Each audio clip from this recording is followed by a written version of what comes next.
Japan, nadaya nga ba ng referee versus France? Sa naging laban kasi ng mga Hapon at Frances ay nagkaroon ito ng kontrobersiya. Dapat daw walang foul na tinawag dito sa play na to.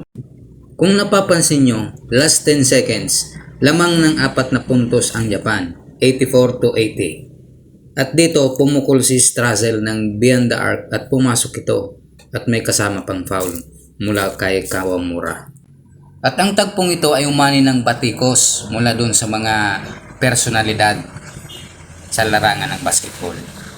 So kung i-review talaga to ng mabuti, wala nga namang foul. Kaya lang may mga pagkakataon talaga na nagkakamali ang pito ng mga referee. Kaso nga lang, nangyari ito sa pinakamahalagang segundo ng laro. So magkakaroon talaga yan ng kontrobersiya. Lalo na nasa panig ka ng Japan. Pero sa tingin ko dito mga kabikol, may pagkakamali din dito yung coaching staff ng Japan. Dapat kasi hinayaan na lang nila na tumira ng 3 points. Kahit hindi na nila binantayan, tapos na sana yung laro. Ayun, nakumpleto yung 4-point play, kaya tumabla pa.